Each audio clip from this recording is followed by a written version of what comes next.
All right. If everyone will take their seats. The subcommittee will come to order. Chair recognizes himself for an opening statement. Good morning. Welcome to today's legislative hearing on public safety communications in the United States. I'm glad we were able to convene this hearing in a bipartisan manner, and we have several bipartisan bills in front of us today.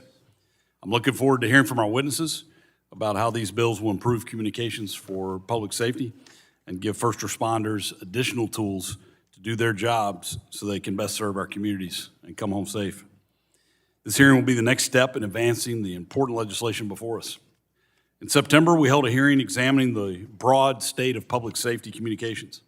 Now we're looking at legislative improvements to that space. Important things like upgrading our 911 call centers, improvements to our wireless emergency alerting, and improvements to our outage reporting are crucial improvements that we now can look at through a legislative lens. Alongside my friend, Representative Carter from Louisiana, I recently introduced the Next Generation 911 Act. This legislation would establish a grant program at the National Telecommunications and Information Administration, or NTIA, for Next Generation 911 technology. It would also establish a nationwide Next Generation 911 Cybersecurity Center and a Next Generation 911 Advisory Board.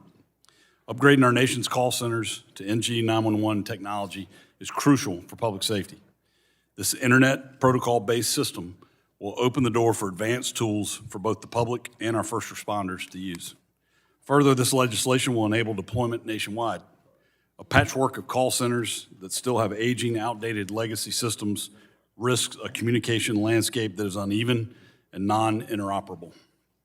I've long been a supporter of NG 911 deployment nationwide, and I am proud to lead this legislation along with my friend from Louisiana. We have a few bills before us that look to improve our wireless emergency alerts, or WEAs. Wireless alerts to mobile phones can be powerful tools to quickly and directly disseminate warnings of dangerous weather, threats to public safety, national emergencies, and even missing children. However, these alerts can only be received if a phone is in range of traditional cell service. As we see mobile carriers moving towards innovative technologies like satellite-directed device connections, it's worth exploring how this technology can be used as another tool for public safety communications when outside of terrestrial cell service network.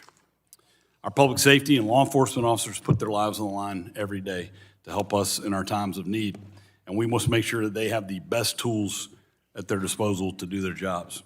Today, we will hear from our witnesses about the legislative improvements to public safety communications before us and how these bills can make our country a safer place. I look forward to hearing from the witnesses today about these issues and how Congress can stand ready as a partner. I now recognize the ranking member, the gentlelady from California, for her opening statement. Thank you very much, Mr. Chairman. I'm really glad that we're having this hearing today to consider bipartisan solutions to strengthen our public safety communications. Emergencies can happen anywhere at any time, and in their moments, every second counts. When a parent is trying to get help for their child, when an older adult has fallen, or when a wildfire is moving fast, Americans should never have to wonder whether 911 will connect. In the tragic Camp Fire in Northern California near my district, in 2018, the deadliest wildfire in a state's history, our emergency communication systems faced significant challenges. More than half of initial calls to 911 never got through, and emergency alert system warnings weren't consistently sent out. Since the Camp Fire, communities in my district, like Elk Grove, have made real progress modernizing emergency communications, moving to cloud-based systems that connect 911 dispatch with real-time information. Elk Grove is leading the nation by integrating drone first response operations into its real-time information center to strengthen situational awareness, community trust, and officer safety. But local leadership can only go so far without strong federal follow-through. And it's frustrating that earlier this year, House Republicans walked away from bipartisan bill to fund Next Generation 911 through spectrum auction proceeds, instead of steering those dollars to corporate tax breaks and leaving first responders in limbo. Our communities shouldn't have to face that uncertainty in a crisis, and our first responders shouldn't be left without the information they need to fight the fire and save lives. We know that we still have work to do to improve our emergency communication system. That's why I'm proud to work with my colleague, Congressman Bilirakis, on 2 bipartisan bills to improve the accessibility and reliability of these networks, the Emergency Reporting Act and Kari's Law Reporting Act. These bills make straightforward improvements to our existing emergency systems, ensuring the protections we've already have in place are actually working. The Emergency Reporting Act is about learning from failures quickly, transparently, and with accountability, so the next disaster doesn't become a repeat of the last. If people can't reach 911 during a major event, we should know why, and we should have a clear way to fix it before the next crisis exists. The Kari's Reporting Act makes sure that basic protections Congress already enacted are working in the real world by checking whether companies are actually complying with the original law. Kari's Law was born out of a heartbreaking tragedy when a child tried again and again to call 911 and couldn't because the system required dialing 9 before any call. That should never happen in America. Our job is to make sure call 911 means exactly that. No extra steps, no confusion, no barriers. Today, I'm looking forward to hearing from our witnesses about what's working, where the gaps remain, and what Congress should do next to strengthen resiliency, improve coordination, and make sure 911 is easily reachable when it matters the most. With that, I yield back the balance of my time. Thank you. I now recognize the chairman of the full committee, the gentleman from Kentucky, for 5 minutes for his opening statement. Thank you, Chairman Hudson. Thank you for bringing us together for this important hearing, and thank you to our witnesses for being with us today.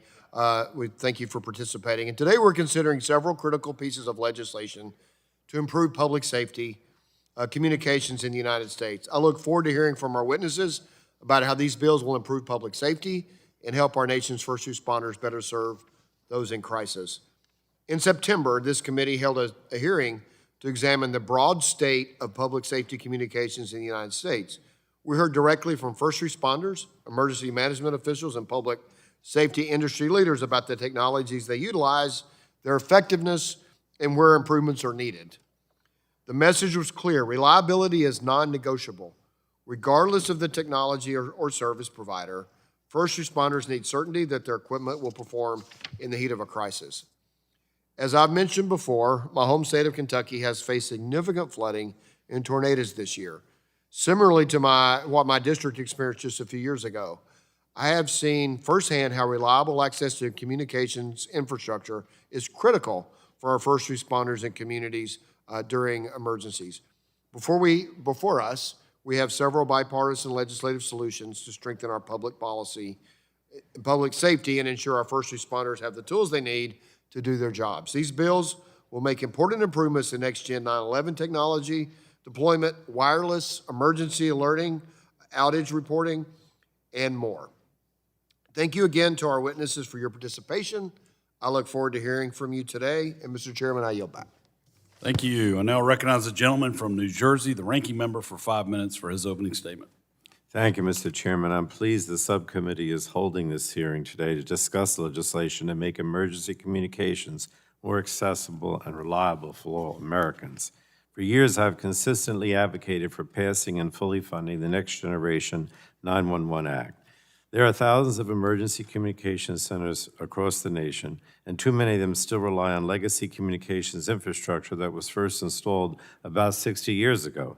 And while I'm glad to see the subcommittee consider the bill here today, I must reiterate my disappointment with Republicans' decision to use spectrum auction proceeds to pay for tax breaks for billionaires in their big ugly bill instead of investing in modern public safety communications infrastructure. These funds are hard to come by, and the task of funding this effort is now that much more difficult as a result. Every one of our nation's 911 centers should have the best technology we have at our disposal. By equipping them with modern infrastructure and state-of-the-art equipment, we can help 911 telecommunications assess the nature and location of an emergency more quickly with better information. This information, in turn, helps police, fire, and emergency medical services respond to a situation more safely and effectively. And equally as important, the benefits of Next Generation 911 to first responders is the increased access it grants to the public to reach emergency assistance. These upgrades allow Americans to communicate with 911 the same way we communicate regularly with our friends and family beyond traditional phone calls. Now the public is able to send pictures and video to 911, and with some applications, create a live video feed from their location, which dispatchers can use to inform their work and first responders can use to scout the scene before they arrive. While I'm glad that some jurisdictions have begun to prioritize these investments already, I look forward to continuing our work to fully fund the nationwide deployment of next-generation 911 so that all communities have modern equipment in place to better protect the people they serve. And as we look at modernizing this equipment, we have to also make our communication networks more resilient so that our constituents always have access to emergency information and service when it matters most. When Superstorm Sandy hit my district in 2012, my constituents were left without communications capabilities in some places for weeks. A lot has changed for the better since Sandy, but there's more work to do to ensure our communications networks are constructed with resiliency and redundancy in mind so that no one is left in the dark during a major disaster. So finally, we have work to do in this committee to address the impending sunset of the First Responder Network Authority, or FirstNet, which is set to expire a little over a year from now. It's important that we reauthorize FirstNet, and I look forward to working together in a bipartisan manner to ensure first responders do not lose access to this important service as well. So with that, I'd like to yield the remainder of my mind to the gentleman from Louisiana, Mr. Carter. Thank you, Ranking Member Pallone, and thank you to all the witnesses for being here. I'm very honored to advance this bill along with Chairman Hudson to make sure that state-of-the-art resources are in fact available. As a member representing Louisiana, I want to extend a special welcome to Captain Jack Varnado, someone that's no stranger to me. We worked well together during my days as a state senator in Louisiana. Jack serves as president of the Association of Public Safety Communications Officers, APCO International, and as the 911 director of Livingston Parish Sheriff's Office in my home state of Louisiana. Captain Varnado, I want to thank you. Thank you for sharing your expertise as we discuss the importance of public safety communications and the legislation needed to make necessary improvements to this critical infrastructure. In Louisiana, we know all too well how devastating natural disasters like hurricanes and flooding can be to our communities. That's why having reliable public safety communications and resilient infrastructure is essential to protecting lives and ensuring effective emergency responses. Our communities must be prepared and well-equipped to respond when disasters or emergencies strike. That is why I'm proud to introduce the Next Generation 911 Act with Chairman Hudson, which will modernize our 911 system infrastructure, save lives by reducing response time, and equip first responders with the best digital tools available. I look forward to working with my colleagues to advance this Next Generation 911 Act and discussing the importance of modernizing our outdated emergency systems during this hearing and to continue to demonstrate to the rest of the world, to America, to Louisiana, to Washington, D.C., that we can work together. This is a bipartisan effort demonstrating that when members come together and put aside our differences, we can advance causes that save lives. This is a perfect example of that. Mr. Chairman, I yield. Thank the gentleman. His time has expired. We've now concluded with member opening statements. The chair reminds members that pursuant to the committee rules, all members' opening statements will be made part of the record. We'd like to thank our witnesses for being here today to testify before the subcommittee. Our witnesses will have 5 minutes to provide opening statements, which will be followed by a round of questions from members. The witnesses here before us today are Captain Jack Varnado, the president of APCO International, and 911 Director of Livingston Parish Sheriff's Office. Ms. Jennifer Manor, Senior Vice President of Regulatory Affairs and International Strategy at AST Space Mobile. Mr. Matthew Gertz, partner at Wilkinson Barker Nauer. And Dr. Jeanette Sutton, Associate Professor of the College of Emergency Preparedness and Homeland Security and Cybersecurity at the University of Albany. Thank you all for being here. Captain Varnado, you are recognized for 5 minutes for your opening statement. Good morning, Chairman Hudson, Ranking Member Matsui, and distinguished members of the subcommittee. My name is Captain Jack Varnado, and I have worked in emergency communications for over 30 years. I am the president of APCO International. I'm also the 911 director, as you've heard, of the Livingston Parish Sheriff's Office in Louisiana, where I am leading the transition to Next Generation 911. I am honored to represent Livingston Parish Sheriff's Office and APCO International. APCO is the world's oldest and largest organization of public safety communications professionals with over 45,000 members. Our members on the front lines of every type of emergency and handle the full spectrum of public safety telecommunications. I welcome the opportunity to share with you their expertise. To start, I want to talk about 911 because 911 is the most critical of our nation's critical infrastructure. This is largely due to our public safety telecommunicators. On any given day, these telecommunications professionals might guide callers through CPR or childbirth, or coach callers on how to stay safe during an active shooter event while ensuring help is on the way. Their work is indispensable to every emergency response, and that is why we are committed to their reclassification as a protective service occupation in OMB's standard occupational classification. We deeply appreciate efforts to address this issue, including the 911 Saves Act. Our public safety telecommunicators deserve the best resources, but the reality is that for many, today's 911 calls are answered using yesterday's 911 technology. Modern cell phones can pinpoint locations and instantly transmit videos to friends and family, and yet they can't share this information with many 911 centers.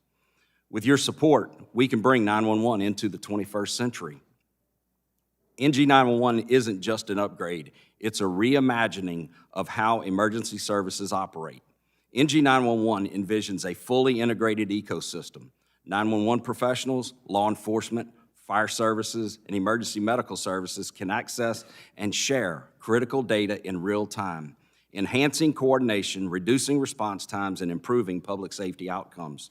Federal legislation is essential to establishing NG 911 nationwide. This includes establishing a baseline definition of what NG 911 means. It's a comprehensive, end-to-end transformation of emergency communications. Interoperability is a core component of NG 911. Interoperability is straightforward. The ability to exchange all forms of 911 traffic, regardless of jurisdiction, vendors, and equipment used. With NG 911, agencies can support one another during periods of high call volume, natural disasters, or system outages. NG 911 also requires robust cybersecurity standards, which are essential for protecting both 911 infrastructure and the sensitive data that it handles. NG 911 also requires funding. A federal grant program will help all emergency communication centers regardless of their size or location. We are grateful to Representative Hudson and Carter for introducing the Next Generation 911 Act, which will make a real difference in saving lives. In all cases, we must be able to count on public safety communications to work. I'm from Louisiana, as Representative Carter said, and we have endured some of our nation's most devastating natural disasters, including hurricanes. Unfortunately, I know from experience that the same emergencies that result in widespread calls to 911 are the same emergencies that knock out communications. We must consider alternatives to ensure public safety communications are resilient. Leveraging new technologies and services like satellite connectivity, they can help. Satellite service often remains operational during disasters or immediately following, and providing a layer of resiliency for 911. Satellite service can also support wireless emergency alerts, and we can't forget our analog technologies too. Our amateur radio broadcasters have been long-standing public safety partners. We recognize that despite best efforts and intentions, there will be network outages. And when they occur, we need actionable information about their nature, scope, and duration to mitigate the impact. Clear visual representations of the outage would be a significant improvement over the text-based notifications that we've received today. We thank Congresswoman Matsui and Congressman Bilirakis for introducing legislation on these matters. We appreciate their leadership in introducing legislation to ensure that the critical protections Congress enacted under Kari's law are fully implemented. When people call for help from buildings or organizations, like during an emergency on a college campus, they should be able to reach 911 directly without needing to dial a prefix. In closing, APCO remains committed to working together with each of you to advance public safety communications. I appreciate the opportunity to testify today, and I welcome your questions. Thank you. Ms. Manner, you are recognized for 5 minutes for an opening statement. Chairman Hudson, Ranking Member Matsui, Chairman Guthrie, and Ranking Member Pallone, thank you for the opportunity to speak about improving public safety communications. Such improvements, coupled with American... I'm sorry, you might need to pull the mic a little closer. Sorry, I'm from New York, so I'm quiet. Such improvements, coupled with American innovations such as the space-based mobile broadband connectivity my company is providing, will improve the daily lives of all Americans, including during emergencies. My name is Jennifer Manner, and I'm the Senior Vice President of Regulatory Affairs and International Strategy at AST Space Mobile, a Texas-based company. We're proud to be the first and only provider of space-based mobile broadband services directly to unmodified mobile user devices like our smartphones.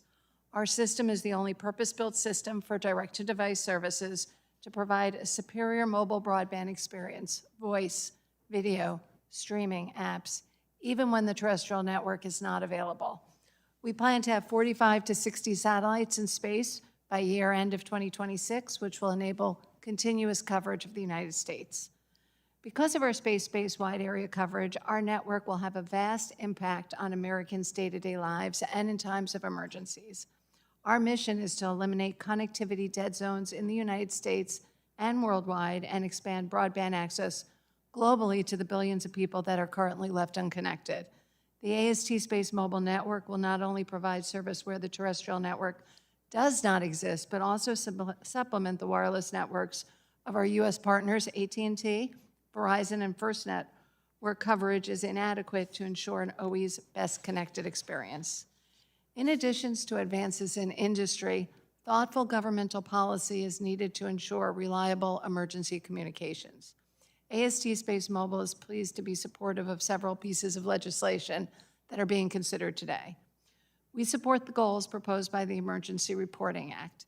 However, I'm hopeful that as our services become available across the United States, network outages will become a thing of the past as mobile phones automatically switch over to space-based mobile broadband connectivity when the terrestrial network is not available. As a Texas-based company, we take need of the need for improved emergency services very seriously. The recent flooding in Texas is a tragic reminder of how critical it is to have constant access to communications. Because of AST Space Mobile's coverage and capabilities, we're well positioned to partner with first responders and governmental stakeholders to advance public safety for Americans across the country. Therefore, we fully support the intent and purpose of the Mystic Alerting Act to provide consumers with information to ensure their satellite-based connectivity to their mobile device is always on. We never want to see a day again in Texas or anywhere in America like we did on July 4th, 2025. We are pleased to see Congress considering the Next Generation 911 Act to provide the public safety community with the resources it needs to make the NG 911 a reality. But we don't want action to end there. We're working with our partners, AT&T and Verizon, to ensure that they can meet their public safety requirements to subscribers of our space-based services. We're working together to integrate our technologies as our network is deployed to enable these critical emergency services. This will take time and funding, but we're committed. Finally, I want to address the important role of our network for first responders, including FirstNet. I was Deputy Chief of the FCC's Public Safety and Homeland Security Bureau when FirstNet was created by Congress.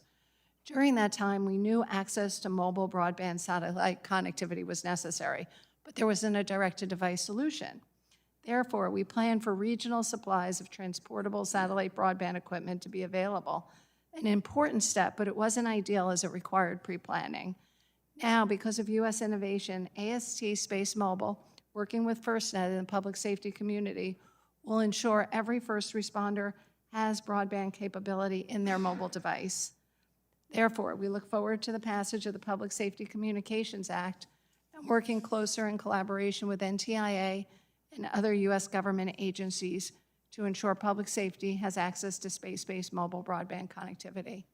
It is my honor to be included in today's hearing and to collaborate on how we can work together to make a truly generational impact on public safety communications for all Americans.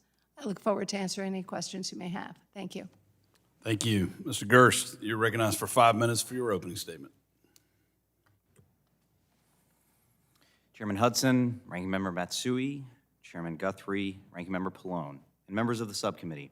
On behalf of CTIA and the U.S. wireless industry, thank you for holding this important hearing. Your longstanding bipartisan leadership continues to strengthen our nation's emergency communications, alerting, and resiliency capabilities. As outside counsel on public safety matters to CTIA and a former vice president for the association, we know that Americans rely on wireless in the moments that matter most. When we're calling or texting 911 or 988 for help in a moment of crisis, or when our phones are buzzing with warnings to help save us from a disaster, wireless services and devices are the first and sometimes the only connection between Americans and the emergency response heroes that keep us safe every day. The U.S. wireless industry is committed to building and delivering the most robust wireless networks in the world. Last year, wireless providers invested nearly $30 billion to expand capacity and coverage, strengthen infrastructure, and deploy innovative technologies that can maintain wireless service under extraordinary and challenging conditions. For example, we've deployed nearly 450,000 cell sites that provide overlapping coverage to maintain connectivity even when some cell sites go out of service during a disaster. Since I last appeared before this committee in 2020, we have also followed through on our commitment to build new relationships with electric power companies that enhance our ability to maintain wireless service and speed restoration efforts during disasters. These investments continue to deliver results. It's typical for the vast majority of cell sites to remain operational during a disaster. Of course, those efforts do not diminish the real challenges faced in the hardest hit areas of a disaster, like those faced by those in the path of Hurricane Helene. We agree with Ranking Member Matsui and Representative Bilirakis that tasking the FCC with developing a comprehensive view of disaster responses in the Emergency Reporting Act can help us better prepare and respond for the next event. Our investments in resiliency ensure that wireless is there for every American who needs to reach 911 or receive wireless emergency alerts. In fact, wireless is the primary on-ramp to 911 for U.S. consumers, with 4 out of 5 every 911 call originating on a wireless device. Wireless providers have spent much of the last decade investing and deploying the most innovative solutions to ensure that emergency responders have actionable information that they need to help. Today, more than 80% of all wireless 911 calls to 911 can produce a location estimate that's within one city block and within a few floors in multi-story buildings. This information improves response times and situational awareness for first responders. The transition to a modern, interoperable, and resilient next-generation 911 system, it's the next step. After more than a decade of planning, technology development, and testing, the transition to NG911 is well underway. Under a new framework adopted by the FCC, wireless providers are actively partnering with 911 authorities to deliver wireless 911 traffic in the NG911 formats that they request. Chairman Hudson and Representative Carter's Next Generation 911 Act, as well as Representative Kamek's Public Safety Communications Act, these bills demonstrate the leadership this committee can bring to ensure that the federal government can help to expedite the nationwide adoption of NG911. Wireless emergency alerts, or WEAs, are another public safety solution produced by this committee's leadership. These short emergency alerts delivered in real time to your wireless device are now among the most powerful tools in our nation's alert system. And since they launched in 2012, alert originators, that's the federal, state, local government officials authorized by FEMA to send these messages, they've issued more than 96,000 wireless emergency alerts. Whether these alerts are telling us to take shelter from severe weather, evacuate from a fast-moving wildfire, or help to locate a missing child, wireless emergency alerts save lives. Alert originators, they decide whether to send a WEA, where it goes, and what it says. For our part, the wireless industry delivers WEAs with geographic precision, and we enable flexibility for the alert originators to convey the relevant and timely information that meets the needs of their communities. Representative Pfluger in the Mystic Alert Act and Representative Palmer's LuLu's law, these recognize the importance of alert originators effectively using WEAs to keep Americans safe from a wide array of emergency events, particularly in rural and remote areas. In closing, Wireless is central to our nation's emergency communications ecosystem. The work that the U.S. wireless industry undertakes to invest in network resiliency, enhance the capabilities of 911, and support timely and effective use of WIA reflects our shared commitment with this committee and public safety officials across the U.S. to ensure that all Americans can access our nation's emergency resources when help is most urgently needed. Thank you again for the opportunity to appear today. I look forward to your questions. Thank you. Dr. Sutton, you're recognized for 5 minutes for an opening statement. Good morning, and thank you, Chairman Hudson, Chairman Guthrie, Ranking Member Pallone, and Ranking Member Matsui for having me here today. My name is Jeanette Sutton. I have a PhD in sociology, and I'm an associate professor in the College of Emergency Preparedness, Homeland Security, and Cybersecurity at the University at Albany. I have spent my entire academic career focused on effective warning messages. I have been funded by the National Science Foundation, NOAA, USGS, and most recently FEMA's Integrated Public Alert and Warning System, IPAWS. My comments today focus on 3 things. First, what makes an alert and warning message effective? Second, why evidence-based practices are not followed? And third, the impacts of poor messaging. I'd like to begin by saying merely deploying a message does not guarantee that it will be effective. With more than 70 years of social and behavioral science research, we know how to motivate people in emergencies, and it centers on the message. Every warning, regardless of hazard type, should include 5 primary elements: the source, who the message is from, the hazard and its impacts, the location affected by the threat, the time of the threat, and guidance and instructions on how to protect oneself. A review of the first decade of wireless emergency alerts from 2012 to 2022 found that only 8.5% of messages issued by local jurisdictions included all 5 of these elements. Warnings should also use plain language descriptions of hazards and the actions people should take to protect themselves. One study on public understanding of the use of the technical language evacuation warning and evacuation order found that a significant portion of respondents were unable to determine the relevant associated actions to prepare to evacuate or to evacuate now. There has also been a dramatic increase in the use of jargon for missing and endangered persons. Across the country, different state legislators have created more than 40 additional types of named alerts. Examples of state-specific alerts include the Athena Alert, Levi's Call, and the Purple Alert. Our research has found that named alerts are unfamiliar and result in confusion. Furthermore, IPAWS does not restrict organizations from sending any type of message through the WIA system. Why are evidence-based messages and practices not followed? I have suggested 3 reasons. First, there are deficient requirements.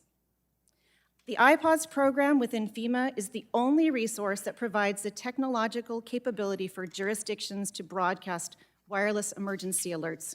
However, there are no requirements for an organization to have an internal policy or procedures on how to use the system, to show a minimal capability of effective messages, or to establish a training plan. Alert origination software companies do not provide prompts for effective messaging as a routine service to their customers, nor has IPAWS made this a requirement. Second, there is an absence of national standards. The Federal Communications Commission creates rules for broadcasters and cellular companies. It does not create rules that directly apply to the alerting authorities.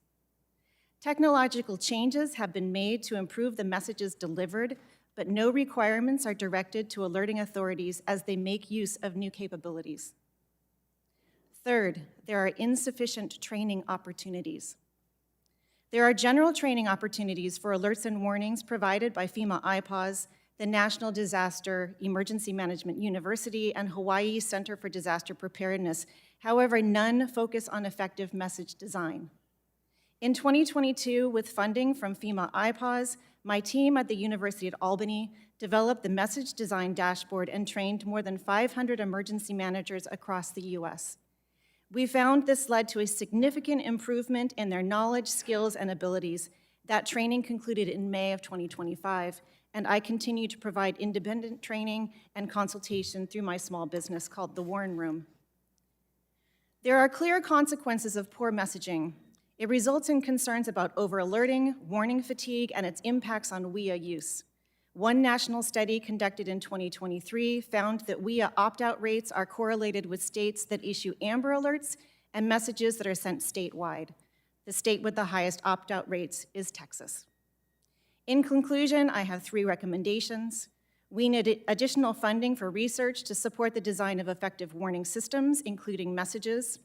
We need national standards for evidence-based messaging to be adopted and implemented into training programs, and we can require third-party emergency notifications to include message prompts within their software to ensure complete and actionable messages.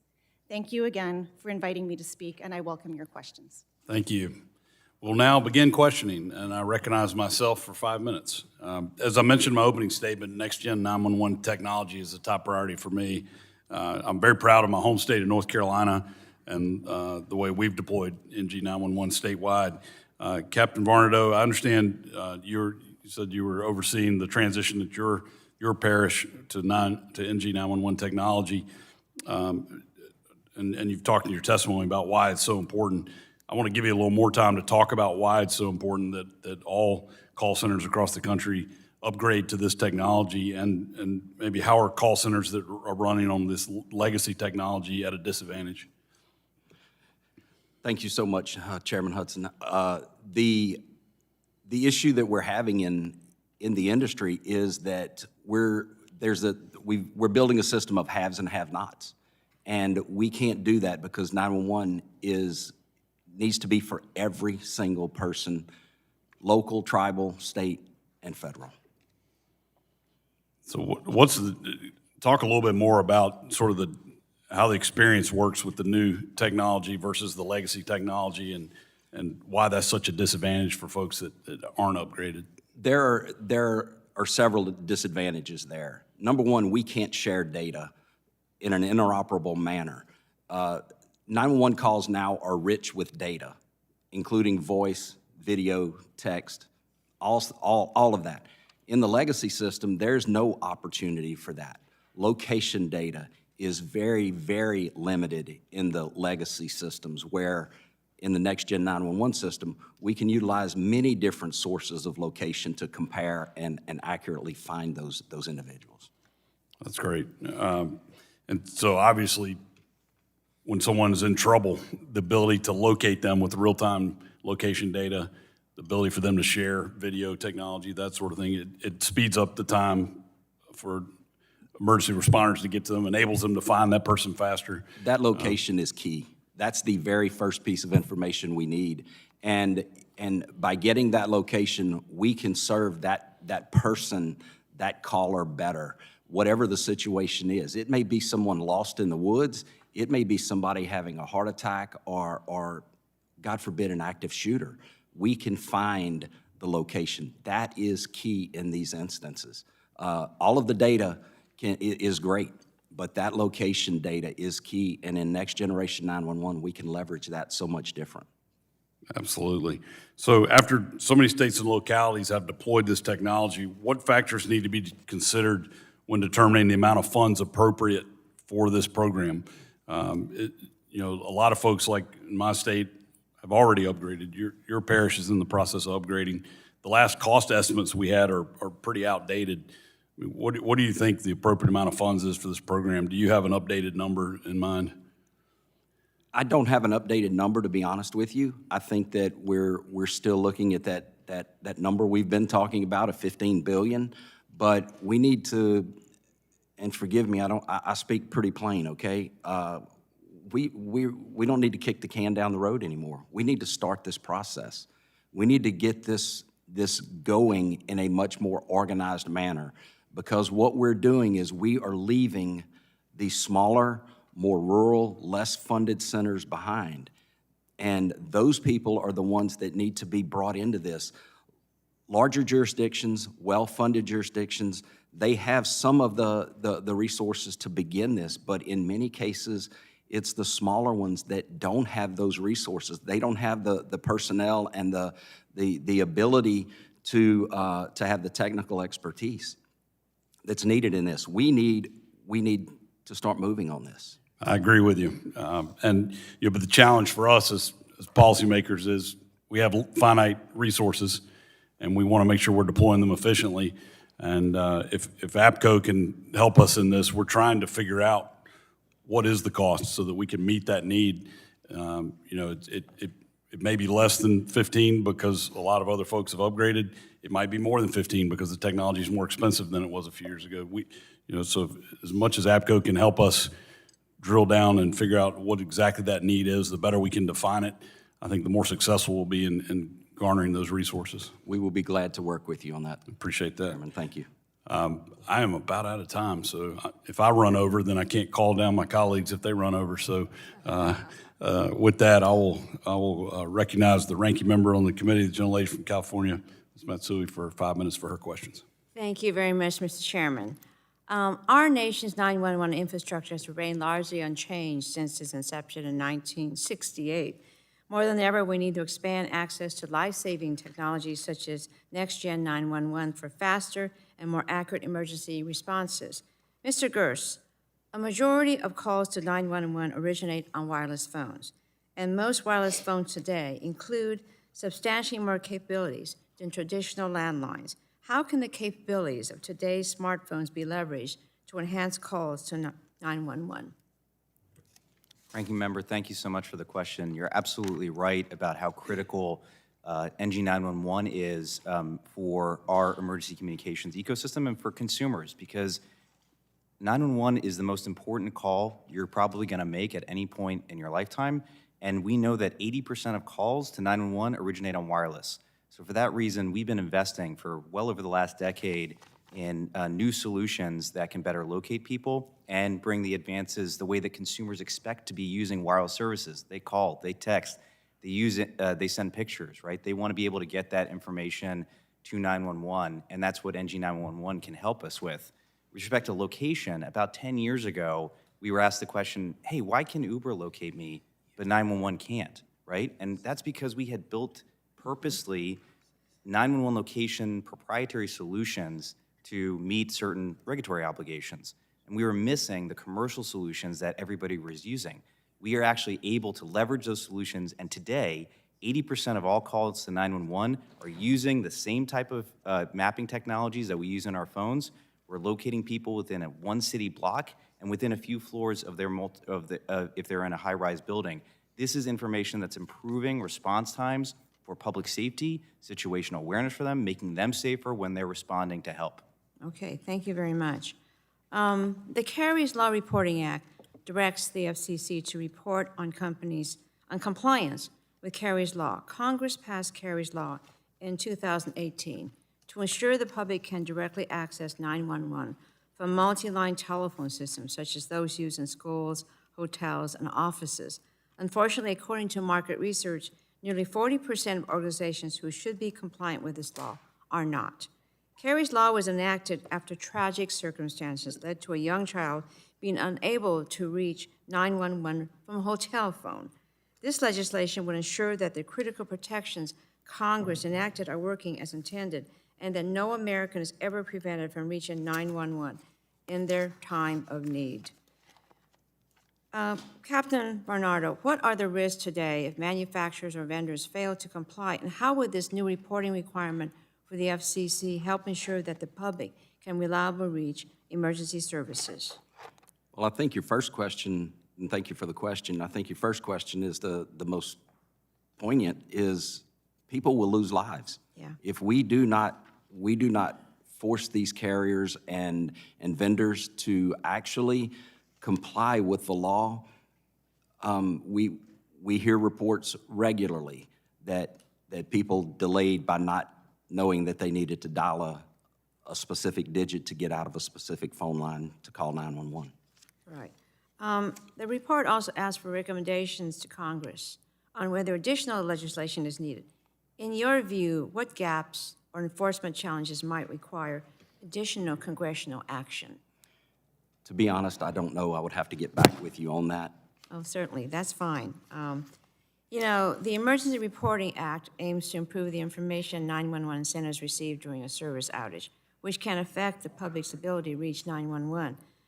Captain Varnado, what types of information do 911 centers currently receive during an outage, and how can we improve this information to improve the response to service disruptions?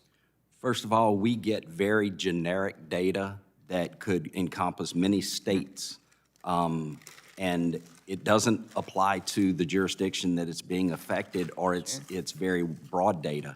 A representation of a visual representation of a map that shows us the specific location of the outage, then we can target notifications to those areas that there is a communications challenge in that area. Those are the challenges that we have on the ground. Right, absolutely. And we're talking about better technology and enhancing this, so that's great. I can't ask a question in a short time, so I will yield back, Mr. Chairman. Thank you. Thank you. I now recognize the chairman of the full committee, Mr. Guthrie, for 5 minutes for your questions. Thank you, Chairman Hudson. I appreciate the recognition, and thank our witnesses for being here again. And this committee, we spent a lot of time this past year discussing artificial intelligence and how much artificial intelligence is emerging and how it touches everywhere, and particularly all of our jurisdiction. We famously say in energy and commerce, if it moves, it's energy. If it's not moving, it's commerce. We have jurisdiction over about everything, and the one consistent across all of them is artificial intelligence. So to start with, Captain Varnado, are you currently, or do you plan to use AI in your 911 call center? And if so, how does it benefit public safety? And if you're not, how do you think you could use it? Currently, thank you for the question, and thank you for being here. First of all, we are not currently using AI in our ECC, but we are planning to. And one of the most important ways is translation of foreign languages. That is a big topic for us in our area. To be able to translate quickly, it takes us 2 to 4 minutes to get a translator on a phone during a 911 call, and that's just not acceptable. So we're looking for that to be an advantage for us.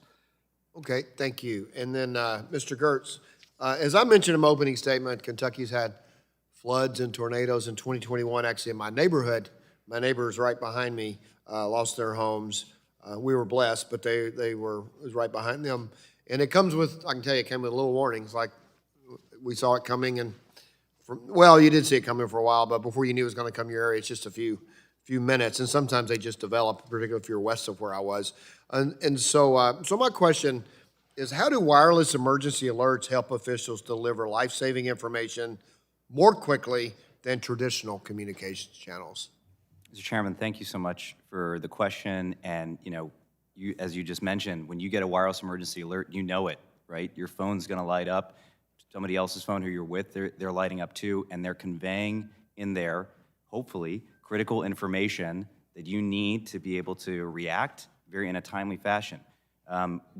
This committee helped us usher in this service that we're now broadcasting these messages to any device that can receive them. It doesn't matter what service you're on, you can receive these WIA messages if alert originators send them out with the information that they need. And over the years, we've invested in new capabilities that they wanted. They wanted better geo-targeting. They wanted the ability to embed links so they can go to a website to get more information. And actually next year, we're gonna be introducing new location-aware mapping technology. So when you get that alert, it's gonna pop up and show you a map of where the alert is targeted at, so you know how relevant it really is for you and how much action you need to take. So these alerts are critical. We know that when they're sent, they save lives. And it is the geography. Kentucky has small counties, but sometimes my county will get a tornado warning. And if you see it on television, you can see where it's going. South of Bowling Green, where I live in a town called Bowling Green, or city, or it goes north. And even though our whole county's on alert, you can know where it's going if you're alerted to the specific geo level. So, Dr. Sutton, I know your work focuses on what should be included in the content of wireless emergency alert messages. I think Mr. Gertz kind of pointed you when he was making his comment on the alert messages. So what components of an alert message makes it effective? A wireless emergency alert should include 5 components. It should say who the message is from, the source, information about the hazard itself, what the hazard is and what it is doing, the location of the threat and where it's occurring, the time that the threat is occurring at, and most importantly, what people should do to protect themselves. We frequently find that there are contents missing from these messages, and hope to see some significant improvement in that. Okay, thank you. And it's good that you do your research and work because it's helpful. When I first got on this committee, one of these hearings on this similar topic, we had a 911 hearing, and a child had been in a home. Her mother, the child's mother, I think it was a boy. His mother had escaped an abusive. I don't know if it was a husband or a male, and he found her in the hotel. Came in and was abusive, and the kid dialed 911. And they knew it was in the hotel, but they had no idea which room. And so they show up to I guess it was a motel, but by the time they got to the actual room, it was too late. So the more we can target and we can nail it down, the better. I think then we added something where even if there's an extension, you have to kind of identify where the extension is coming from. So unfortunately, tragic incidences sometimes, that's where we learn lessons that we can hopefully apply to help other people in their lives. So thank you for your testimony today. This is important, and I'll yield back. Thank you. I now recognize the ranking member of the full committee, Mr. Pallone, for 5 minutes for your questions. Thank you, Mr. Chairman. Next generation 911 capabilities allow public safety telecommunicators, first responders, and the public to share and exchange important data such as GPS location and patient health information in the course of responding to an emergency. And the use cases for these kinds of capabilities would seem to be endless. I have 4 questions, 2 of Captain Varnado and 2 of Dr. Sutton. So if you could quickly respond. So Captain Varnado, can you describe some real-world examples of what is possible in an end-to-end next-generation 911 environment? How might these capabilities help a firefighter or an emergency room doctor in the course of an emergency response? 1 minute to respond. Thank you, sir. I'll tell you this. I was on a motor vehicle accident a couple of years ago, and a emergency room physician, we were in the process of cutting this victim out of the car. During the process, an emergency room physician from the local trauma center in New Orleans showed up on his way to work. He took pictures of that and we're sending it via text message to his counterpart working to know what the patient was going to be coming in with and so forth. I sat there and I looked at that and I said, that's next generation 911. That's what the 911 should be doing here. We can take that picture, put it into the system, send it through to the firefighters, the medics, the emergency room physicians, the trauma surgeons. That's just one small case, but those are the types of data, but it's able to be interoperable and shared across jurisdictions. That's important. I know you made me think of NCIS New Orleans, which I watch in repeats almost every night. But let me ask you a second question. Do you think we need another cost study for next generation 911? No, sir, I think we're ready to move forward. Even if we take small steps, we can move forward. All right, well, thank you. Now, when disaster strikes, the ability to disseminate information and communicate clearly with the impacted community can be a matter of life and death, as you just, suggested. So let me ask Dr. Sutton 2 questions. First, your testimony highlights the 5 key elements of an effective alert message: who sent the alert, the hazard and its impacts, location, time, and instructions on how to stay safe.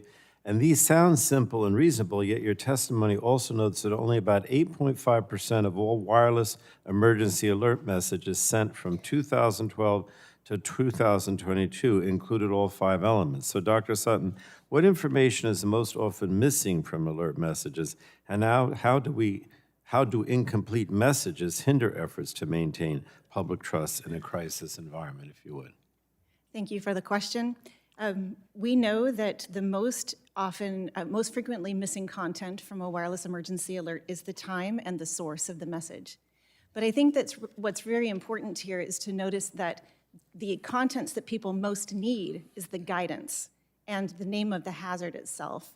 Without those 2 things, people do not know why they should be taking action and the specific actions they should be taking to protect themselves.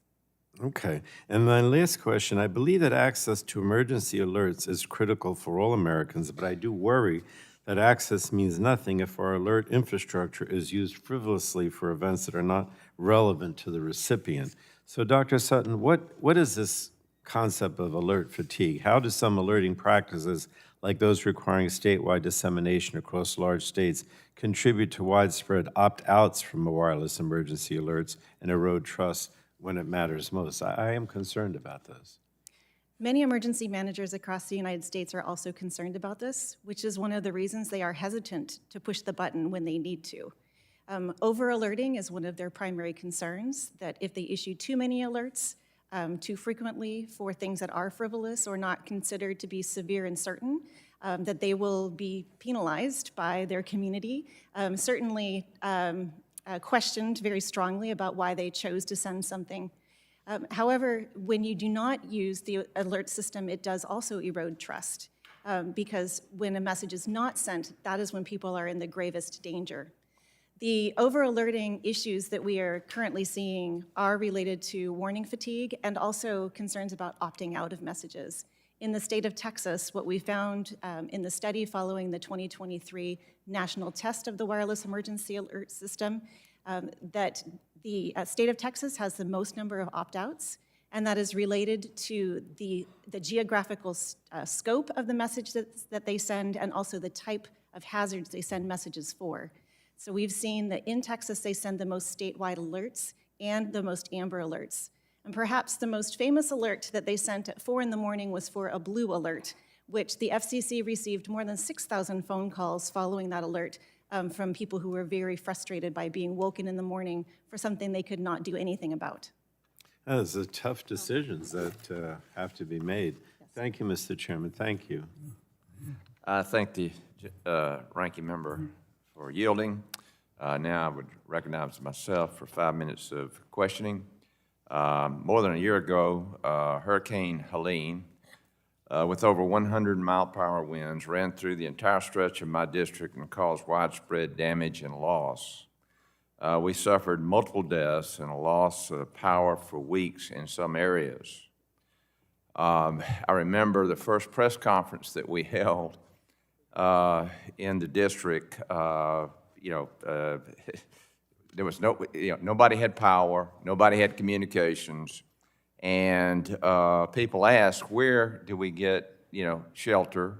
Where do we get water? Where can we get food? And our disaster director said, just go to our website, and it'll tell you everything. We had no communications, and I realized then that we need desperately do something about this. I do want to thank several groups that came together. Obviously, the generosity of Starlink that pretty quickly got at least our disaster centers up. Georgia Power with Southern Link, at least so we could communicate and start the cleanup and get power back on. But their communications with Southern Link was critical. And then the efforts of our cell services putting in temporary facilities and generators to at least give some limited cell service.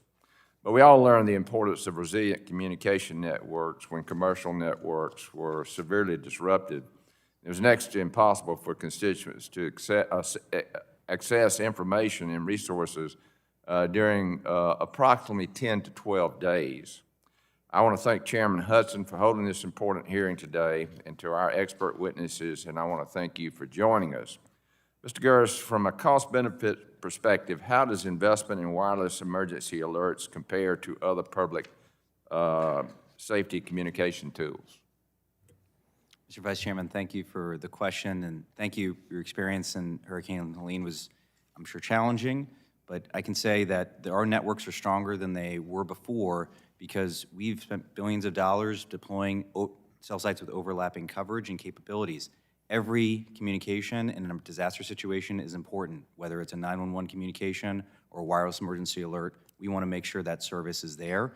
And so, we invest in both equal, at equal efforts, making sure that our networks are available to get the emergency alerts out so people can know what to do in an emergency, and we invest in solutions to make sure that the 911 capabilities are what consumers would expect. They can text, they can call, and they take advantage of the commercial solutions that we use every day. To follow up, if we want to have wireless emergency alerts delivered everywhere, we need coverage everywhere. Isn't that a good reason why Congress should improve the permitting process so that providers can more easily extend their coverage? Mr. Vice Chairman, absolutely. We appreciate this committee's leadership on that issue of making sure that we can deploy wireless services, wireless infrastructure in more places, right? We've deployed 450,000 cell sites with overlapping coverage so that if some cell sites go out, we still try to maintain services. You noted that we also have temporary capabilities. We call it the barnyard, the cows, the goats, the goats, the flying cows we can bring in. But overall, if we can reduce red tape and be able to get more infrastructure out into more places, we're going to have more resilient networks. Thank you. Captain, do first responders have the communication tools necessary to do their jobs effectively? In some instances, yes, we do. In many, we do not. We need a new reimagining of next generation 911 and the communications possibilities that that can bring to us. As far as, and this is for any of the witnesses, I got about 42 seconds. What improvements can be made to the public safety communications ecosystem? Would anybody like to offer a suggestion? Yes, Ms. Manor. Thank you very much, and thank you for the question.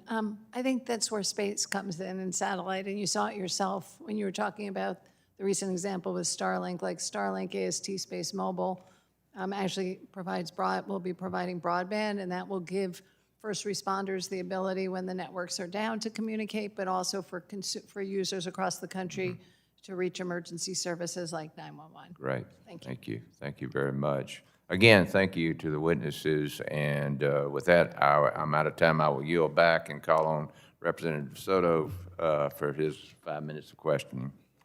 Thank you, Chairman. 911 is a lifeline for every American.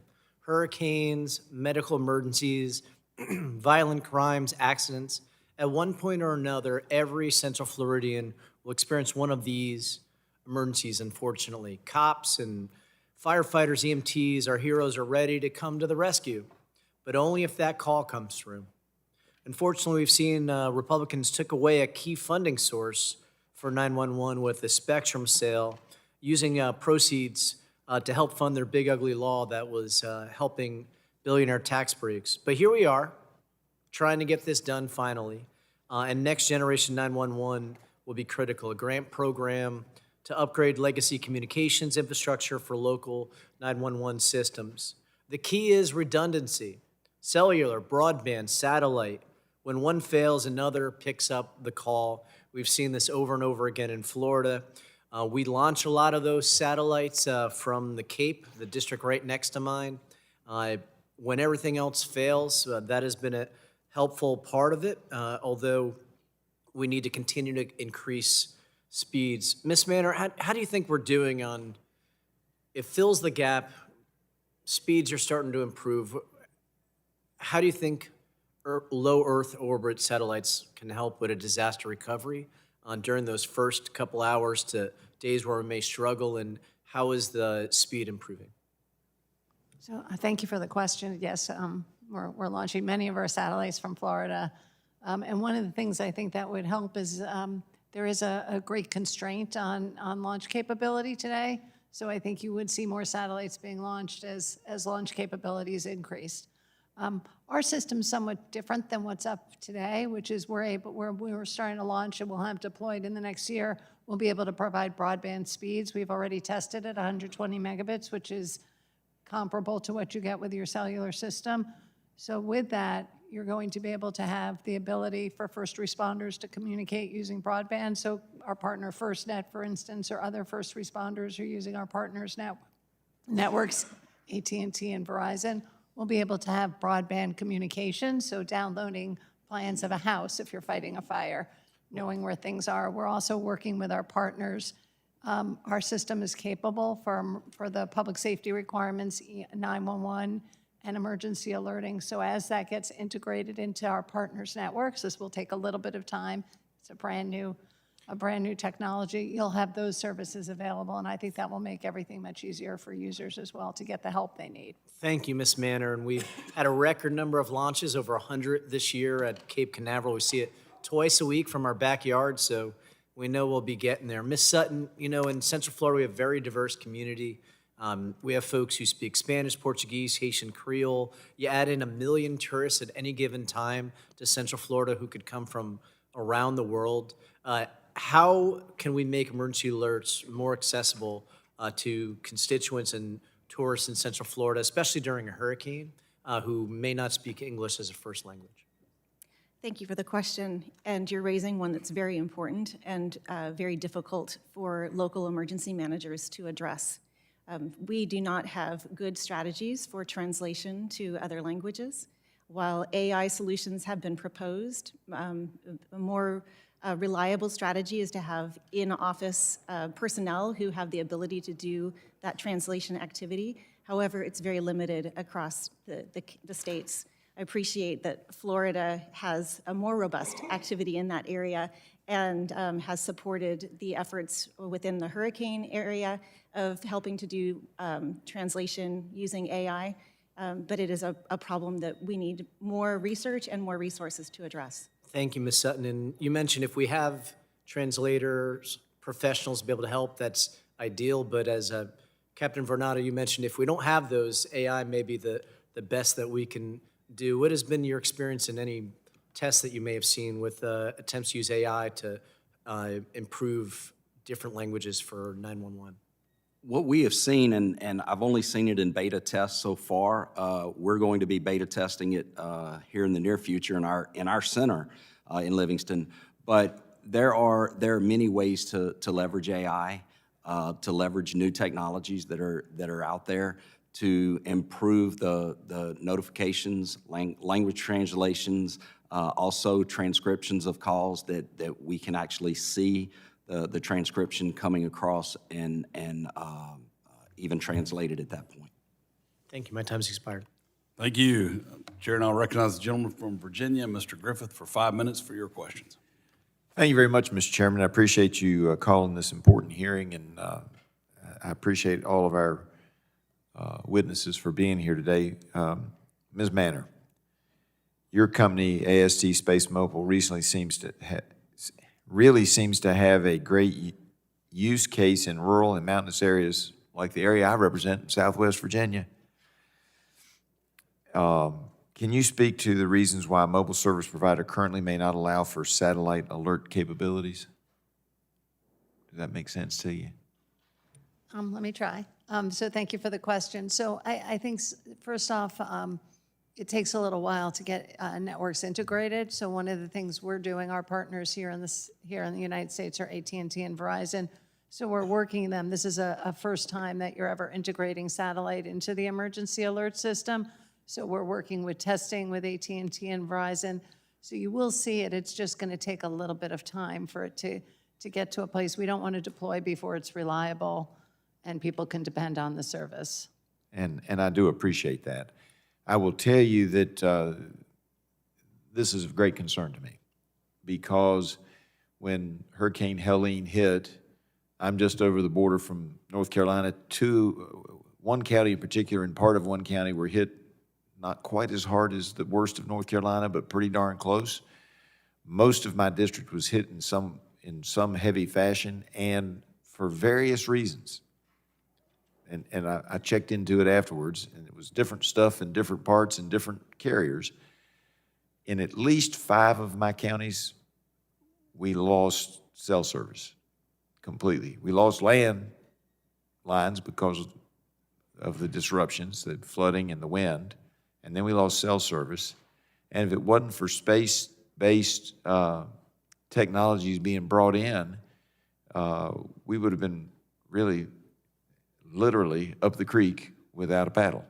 And so I'm really excited about this because, you know, in those emergencies where everything is lost, you got to have something. I can remember being in Grayson County at the command center where they did, for some reason, they did have Wi-Fi working there. And one of the guys had to leave to go check on his mother. He told her to stay home, but she wanted to go out and see what was going on. As it turned out, she was fine, but he had no way of getting in touch with her, and he didn't know where she was. He lost track of where his mother was, so he had to go look for her. I was driving separately from my district director. He went into a hole, literally a small opening happened in the road, and his car went into it. Now, the back end of his car went in. Let's tell you about my district. A farmer saw him go in, got a tractor out there, and they pulled him out. But for over 2 hours, nearly 3 hours, I had no idea why he didn't show up at the rendezvous point because we had no way to communicate. So having, all the technologies working together seamlessly is important. And then that raises the question, what prevents the seamless transfer between terrestrial and satellite coverage for first responders? So I think for us, we're just putting up our satellites. So as I said, we'll have full continuous coverage. So we have to get our FCC approval is still pending. We have to get the satellites up. But once we have that and once we get through the testing process and the integration, I don't think there's really much of anything that will prevent it. But it does take a little bit of time. I agree how urgently. I've been working on this issue for 30 years of my career. So I'm happy to say that I do think we're there, and it will start to become more pervasive across the United States very quickly.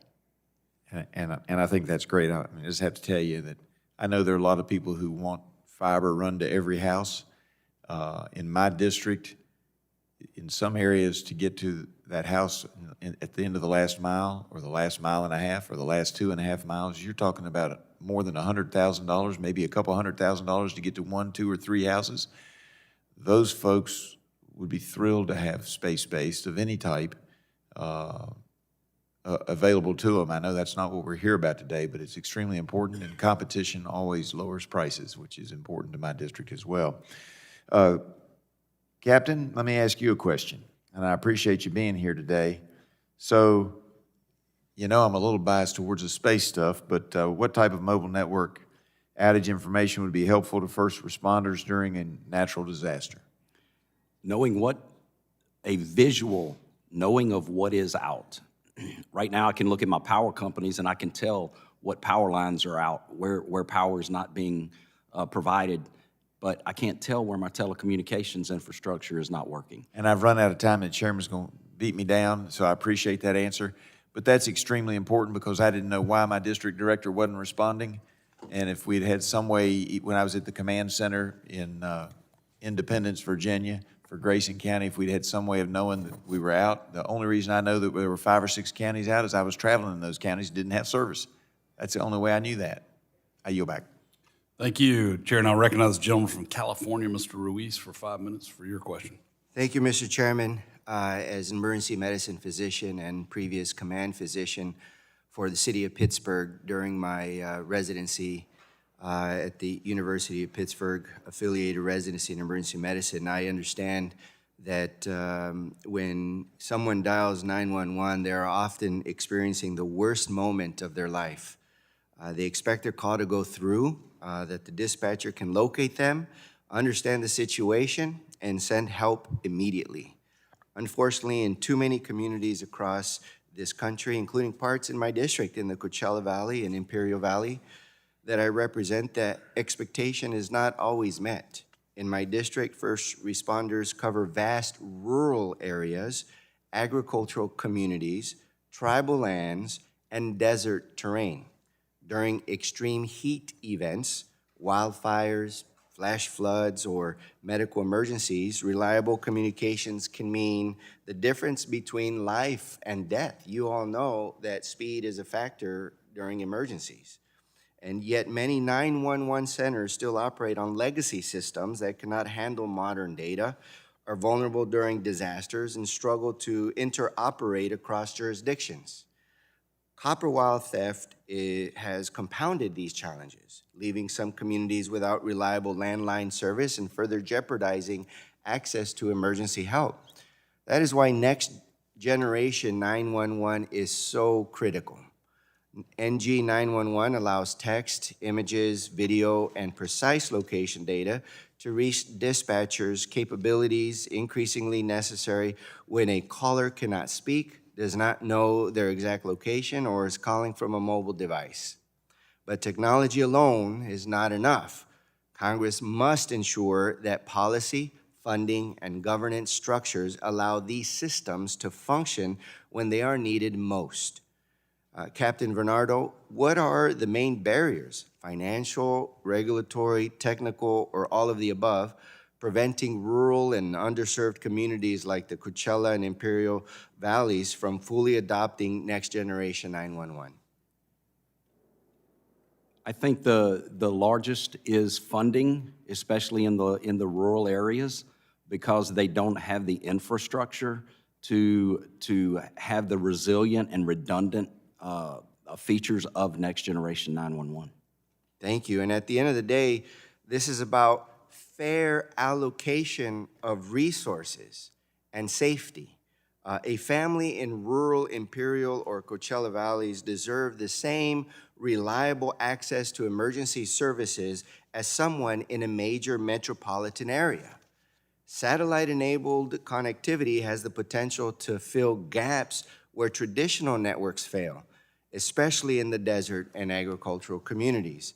Mr. Gerst, first you and then Ms. Manner, how can satellite technology support wireless customers' access to public safety communications and improve reliability during outages and disasters? Congressman, thank you for that question. I think it's safe to say that wireless has reset consumers' expectations on public safety. They expect to be able to reach 911 and get those emergency alerts everywhere they are at all times. We've been working for years to build out our networks in as far as they can go, but there have been areas that we just can't reach, particularly in rural and remote areas. We're very excited about the new partnerships that the wireless industry is entering into with satellite companies to be able to extend those services, to extend the reach of 911 communications and emergency alerts out to those areas. Thank you, Ms. Manner. So thank you. I think it's one important thing to know. It's not just when the terrestrial network isn't available, it's when the terrestrial network isn't adequate, isn't of a high enough quality. And satellite can complement the terrestrial wireless operations to provide that additional connectivity, especially in areas where maybe you don't have the best of service. So I would add that that's an important consideration. And I really do. I worked on the creation of FirstNet, and I was quite serious when I talked about we were looking for a way. I did the funding analysis for FirstNet for how it was funded, and we knew there was only enough money to provide service to a certain percentage of population coverage across the U.S. So to get handheld service, direct-to-device broadband service out to the first responders in areas like your district, I think is critical, and you're never going to get there with terrestrial alone. Thank you. This is a continuum of emergency care that we need, all the way from recognizing the emergency, calling, having the first responders respond quickly, having an emergency department, potentially an ICU, and saving a person's life, keeping them alive, and seeing them walk out the hospital. This is one component of that continuum of emergency care. Thank you. Thank you. I like that phrase, Doctor, continuum of emergency care. I like the application here. Very good. The chair now recognizes the gentleman from Texas, Mr. Goldman, for 5 minutes for your questions. Thank you, Mr. Chairman, very much. Ms. Manner, since you are Texas-based, I'm going to focus on that. Tell us more about your company and what y'all goals are in the future. I mean, it's very interesting what you're doing, but how big do you plan to get? And is it only to fill in a gap, what's not there, or to expand even further? So thank you, and we're very proud to be located in the great state of Texas. Where are you based, by the way? In Midland. Okay. So, and we have our We have our manufacturing facilities there. And just to give you an idea, I joined in May of this year, and the company's already grown exponentially. We're now manufacturing 6 satellites a day in our facility. And how many employees? About 1,800 across the company, and we continue to grow. I actually have a number of openings, if you know of anyone. Okay, good. Everyone now knows. So, Hope my staff's not listening. So I think, our vision of our CEO, Abel Avalon, who founded the company, was to really solve the digital divide. When I went to meet with him when I was first joining, he really recognized the only way you're going to solve the digital divide is to get broadband into people's devices. And so I think our goal is to make sure that anyone who needs to be connected is connected. We find being headquartered here and working in Texas that we have the the skills and the staff that we need to help meet that goal. And working with our partners here, we're also deploying globally, so it's a global service. We have over 50 partners around the world today, as well as our strategic investors. So we're well on the path to getting there. So you mentioned that you're trying to get those who are connected, not connected, connected. Is the future, though, to compete in the open market with those who are connected? We are partnering with the MNOs. I think that was one of the important visions of our founder of Abel Avalon, was to work with the wireless partners to bring the service to subscribers across the globe. So for instance, we're unique. If you think about it, we brought together AT&T and Verizon to work together with us in a partnership. And is there any discussions or any 911 or any emergency services? Talk to us about that. It's a tremendous focus of our company, is making sure that that we have the capabilities, which we will in our network, to provide all the required public safety, meet all the required public safety requirements of our partners like AT&T and Verizon. So whether that's 911, emergency alerts, we're working with them to bring that to their subscribers. Okay, thank you very much. Thank you. Mr. Chairman, thank you for the time. Let me brag on a great Texas company. I yield back the rest of my time. Thank you. Chair now recognizes the gentleman from California, Mr. Peters, for 5 minutes for your questions. Thank you, Mr. Chairman and Chairman, for holding this important hearing. Congress has a responsibility to empower our first responders locally with the tools they need to make informed decisions and keep our communities safe.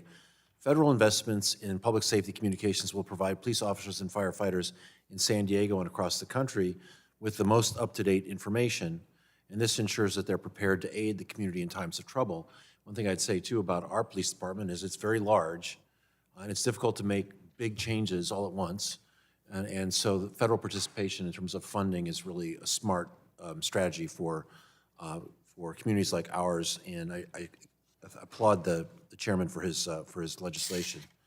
One of the ways Congress can help public safety authorities be even more responsive is through Next Generation 911. So I'm glad to see we're considering HR 6505. We did have an opportunity to fund this from Spectrum auctions. The majority went a different way. And we'll have to find money for that, but I do appreciate the opportunity to discuss this.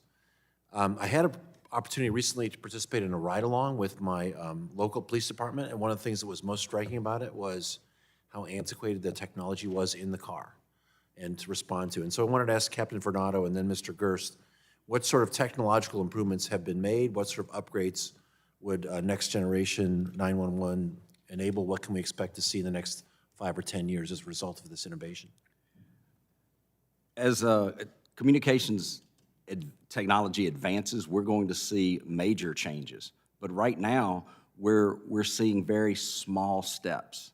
We need to have major change in our networks specifically so that it can run the types of technology that is needed in our systems.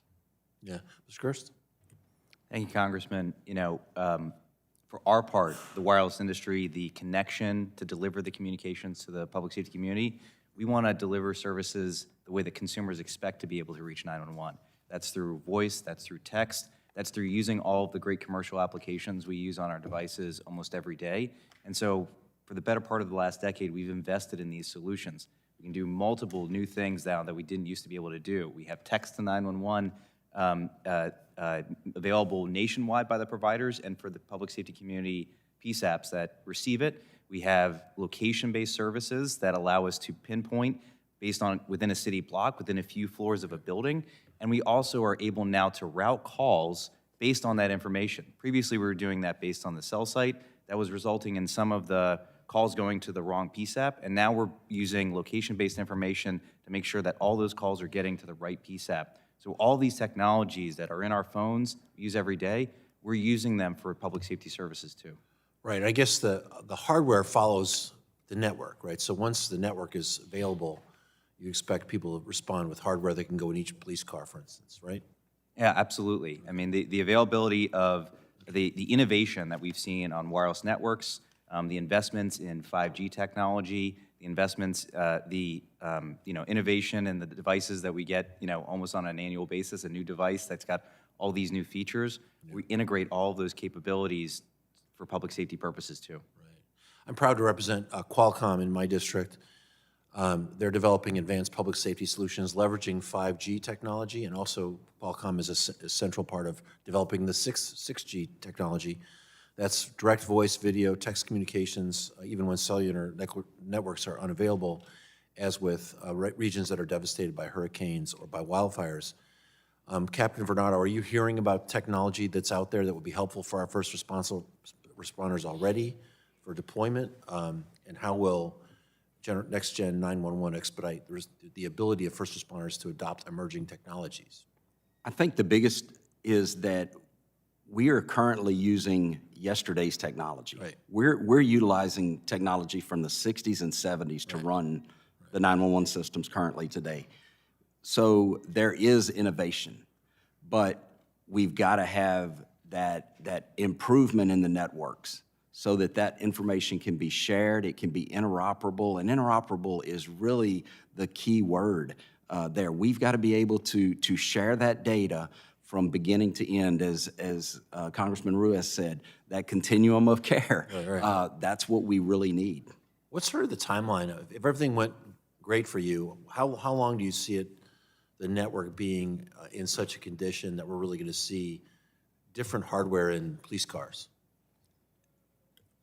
I would find a hard time giving you a specific timeline. I would say in the next 2 to 5 years, we would see a total transformation of that.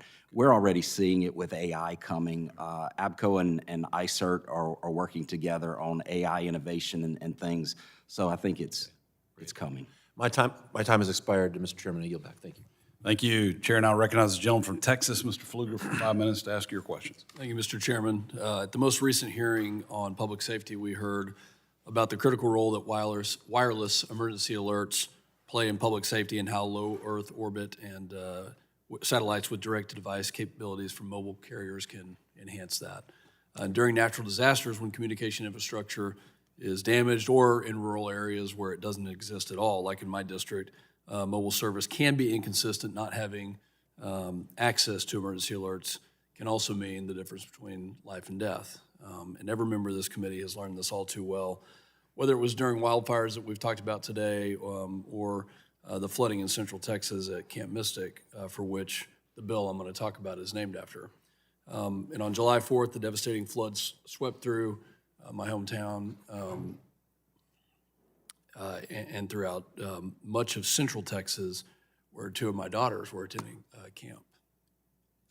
Gosh, it's even hard to talk about it now.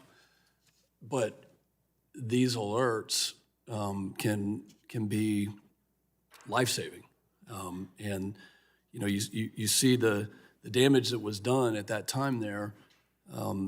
And I think this is why it's really important what y'all are talking about today. So we've decided to name my bill the Mystic Alert Act, which would incorporate satellite into wireless emergency alert process to close the divide to deliver timely alerts via satellite. And I appreciate both sides of the aisle coming together to discuss this. And we know that low Earth orbit satellite partnering with commercial services to provide that direct-to-device capabilities will help to not only close that digital divide, but also provide the emergency services when you're in a situation where it's needed. And it's neat to have a home district company, AST, that offers this exact service. So, Ms. Manor, I'll get to you in just a second, but Mr. Gerst, in your written testimony, you described WEAs as among the most powerful alert and warning tools available to protect the public when emergencies unfold. Can you discuss how incorporating the space-based mobile broadband into the WEA system would improve this, and especially in areas where that infrastructure is damaged or in rural areas?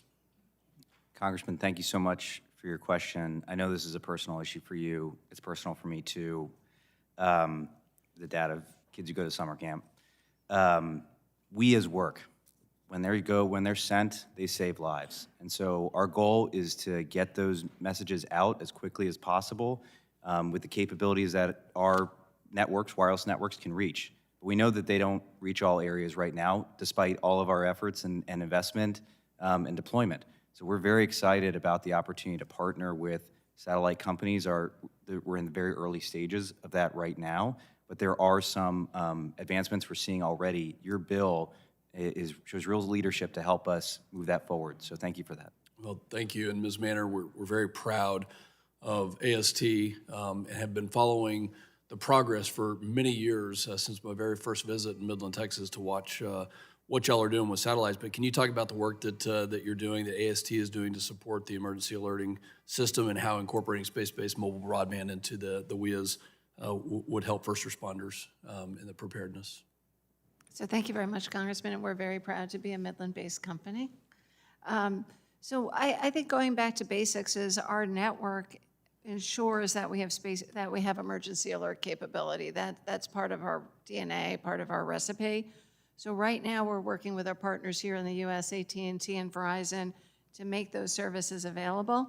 But I do want to say it's going to take a little bit of time and a little bit of money, because we have to make sure we have sufficient satellites up and operational. And as you know, Congressman, we're on our way there, planning to launch 45 to 60 satellites this year. So we'll have full coverage of the U.S.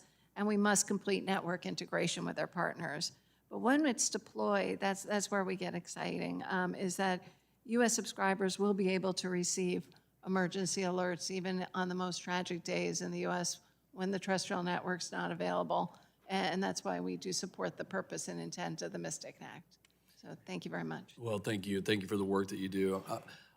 Captain Varnado, I'm going to have to submit a question for the record on my Amateur Radio Emergency Preparedness Act. But I just want to say that this event, I think, it's tragic.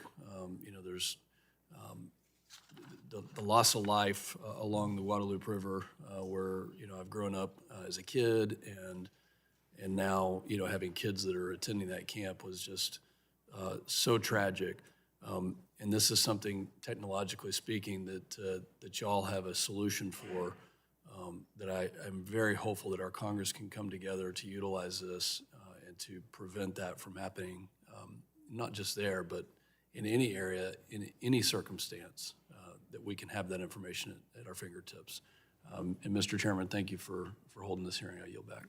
Thank you. Chair now recognizes the gentlelady from California, Ms. Barragon, for 5 minutes for your questions. Well, thank you, Mr. Chairman. I think this is an important hearing, but I have to say I'm extremely disappointed that it would be held in conflict with a classified briefing in which they're talking about possible military strikes and war that we would get into. So it's just shocking to me that that would be done.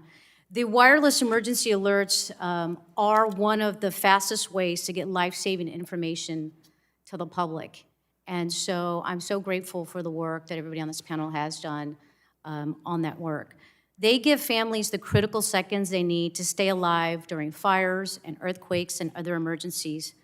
I know when I see an alert, I immediately look at it and then ask myself, did my family get it? Do people I know get it? This is so important. Recently, there are recent events in my district, like a container ship fire at the Port of Los Angeles happened, where a shelter-in-place alert was not put in place for nearly 6 hours. It demonstrates how human error puts lives at risk. So, Dr. Sutton, I want to ask you, Los Angeles communities have seen repeated emergency alerting failures over the past year, including alerts accidentally sent hours too late or missing critical details about where and when the emergency is taking place. Where do you see the largest gaps in training for the public safety officials who send emergency alerts, and what can Congress do to address them? Thank you for that question. The gaps in training are linked to standards, that there are no specific standards for training for emergency alert providers beyond being trained to utilize the system itself. Monthly tests are simply issued as test messages within a closed system, not requiring individuals to practice writing messages or sending them to live locations. Training would significantly improve, but the standards need to be set requiring authorized alerting providers to take additional training on how to write complete and actionable messages, and currently those things do not exist. Training also is not complete in that area. Most of the times, public information officers are trained on crisis communications and not on alerts and warnings. Great, thank you. Mr. Gerst, I found your testimony to be pretty powerful and very important. I want to thank you and the wireless industry for the important and often the life-saving role they play in delivering emergency alerts to the public. Now, when I was reading your testimony, I think what really struck me is when you talk about during these life-threatening situations, you say wireless communications are often the first and sometimes the only connection between Americans and the emergency response heroes that keep everybody safe. And so I think that just highlights the critical role that the wireless industry plays. You also write in your testimony about how the wireless industry works to ensure that all Americans can get access to critical information when help is needed the most. And I think the critical word there is all Americans. I think about people like my mom. I think about people like neighbors that I know who may not have English as a first language. And making sure that people in my district that speak Korean and Tagalog and Vietnamese also can get those emergency alerts. You would agree they too should be able to receive these wireless emergency alerts in a language they can understand, yes? Absolutely. Well, thank you. The FCC recently published a rule on December 10th, 2025. It's called the Wireless Emergency Alerts in the Emergency Alert System. The summary talks about the implementation of parameters for multilingual wireless emergency alerts. It states in here it's requiring commercial mobile service providers who participate in WIA to support multilingual templates for the most commonly issued and most time-sensitive types of alerts in English, the next 13 most commonly spoken languages in the United States, and American Sign Language. Mr. Chris, I think this is progress. I think this is real progress. It's why I worked with the Congressional Hispanic Caucus. I worked with the Congressional Black Caucus and the Asian Pacific American caucuses to support moving forward with something like this immediately. Because we know that once the wireless industry implements this plan, alerts sent by public safety officials in English will automatically show up in your phone's default language. The innovation will save lives. Mr. Gross, will you commit on behalf of CTIA that a wireless industry representative will meet with me in my office to discuss how the industry will implement the FCC's 30-month plan to ensure that wireless emergency alerts reach all Americans, as you say, including my constituents who don't speak English? Congresswoman, we're happy to meet with FEMA. We work with the FCC. We work with FEMA and all agencies to enhance wireless emergency alerts. We are working to implement multilingual alerting as well. In fact, today, alert originators can use an embedded link in a device to get multilingual information out. So in the meantime, we encourage alert originators to do that so they can get the information they need to the communities they serve. But we were happy to meet with government officials on this issue. Great. I look forward to hearing about your the wireless plan done in 30 months. Thank you. Thank you. The chair now recognizes the gentlelady from Indiana, Ms. Houchin, for 5 minutes for your questions.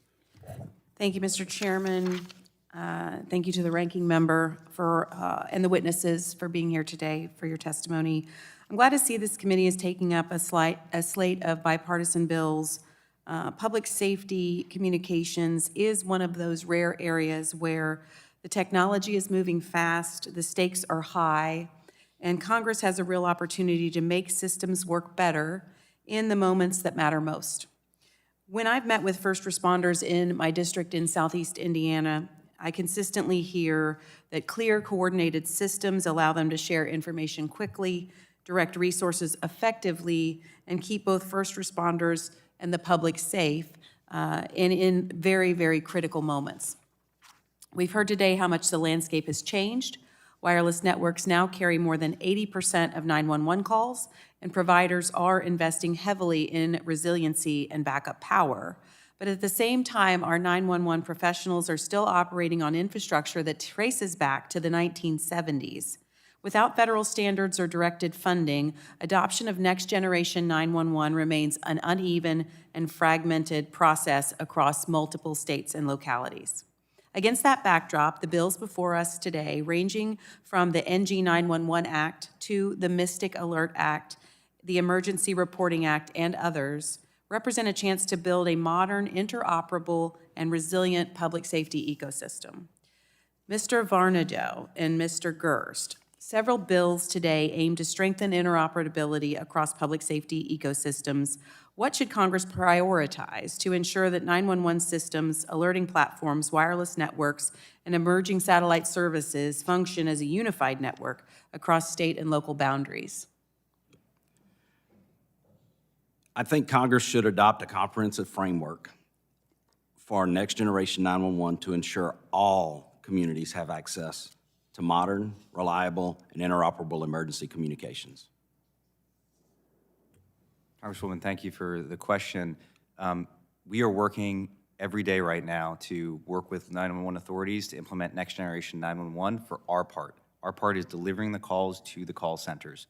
We completely agree that the federal government should marshal its forces, its resources to help state and local governments move to next generation 911 services as quickly as possible, given the interoperability, the redundancy, all of the capabilities that consumers who place calls on our networks expect our public safety services to have.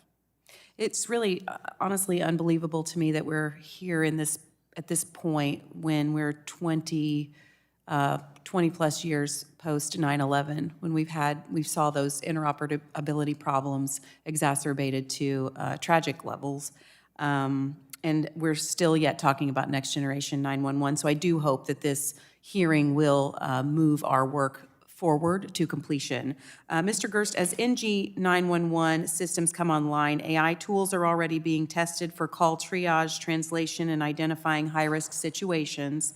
What opportunities and risks do you see in applying AI inside 911 call centers, and what safeguards should we consider if those capabilities become standard elements? Well, we're very excited about AI overall, whether it's network optimization and better speeds and services for the consumers we serve.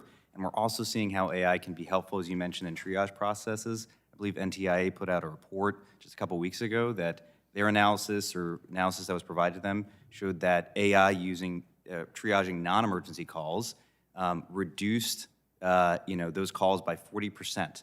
That helps our telecommunicators, the folks who actually take the calls, have the ability to respond to the calls that they actually need help. Defer to Captain Jack and Varnado on the specifics of the operations, but overall, we're very excited about what AI can do in that space. Thank you. And as a member of Congress, I have visited some of my dispatch centers, fielded a call or two for the dispatch system, and really am grateful for the work that they do, and the support that we can give them is critical. I would encourage lots of members of Congress to go take the time to visit the dispatch center to see what they deal with on a daily basis and the difficulties engaged in that. Thank you again to the witnesses. Today's hearing makes one thing unmistakably clear. First responders cannot do their jobs without communication systems that are trustworthy, interoperable, and resilient. This bipartisan work in front of us is an opportunity to close those gaps. I look forward to continuing this efforts with our colleagues on both sides of the aisle. Thank you, Mr. Chairman, and I yield back. Thank you, Chair. Now recognize the gentleman from Louisiana, my partner in NG 911, Mr. Carter, for 5 minutes for your questions. Thank you, Mr. Chairman, and thank you for your leadership. Thank you to our witnesses for being here today. Across the United States, hundreds of millions of calls are made to 911 every year. However, there are 911 call centers in Louisiana and across the country that still lack modern 21st century communication infrastructure. This can significantly delay emergency response times and put lives at risk. This is why I'm proud to co-lead this bipartisan legislation with Chairman Hudson to modernize our 911 systems infrastructure. This legislation will ensure dispatchers and first responders have the best digital tools at their disposal and are well prepared and equipped to respond when disasters or emergencies strike our communities. Captain Varnado, as you know, Louisiana has faced some of the nation's most devastating natural disasters, including hurricanes that stress our 911 system.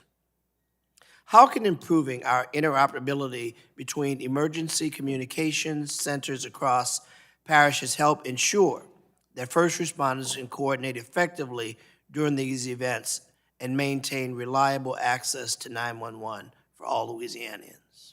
Congressman, thank you so much for that, and thank you for the work that we've done in the past at the state legislature. But I can tell you, during hurricanes, especially the large hurricanes that we've had come ashore in the last 25 years, we have seen evacuations needing to occur, call volumes increasing on call centers in upper inland Louisiana, and right now, we don't have the ability to be able to transfer our 911 operations to a different center in the legacy network.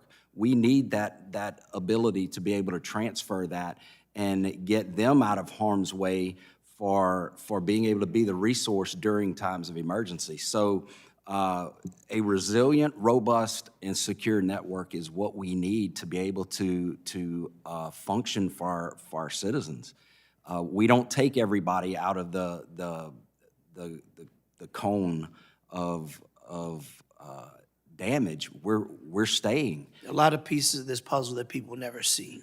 Yes. And the challenges that you undertake are grave, and we greatly appreciate the heroic acts that you and your men and women perform. Captain Varnado, as you know, my district includes both urban areas and smaller rural communities.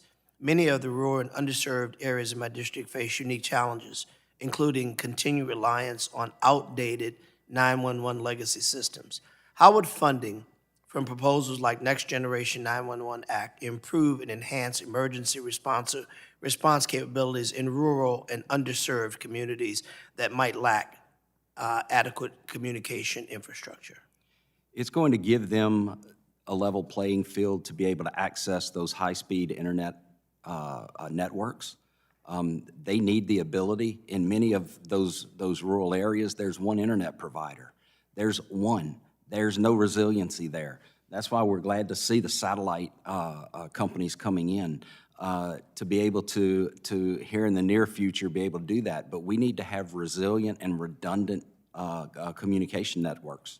Any small gap in communication means precious minutes, seconds, which translates to, in many cases, a person's life or death. Yes. If a person has a stroke, a heart attack, in need of instruction, those precious seconds that a lack of state-of-the-art technology provides could mean the difference between life and death. Is that correct? They absolutely.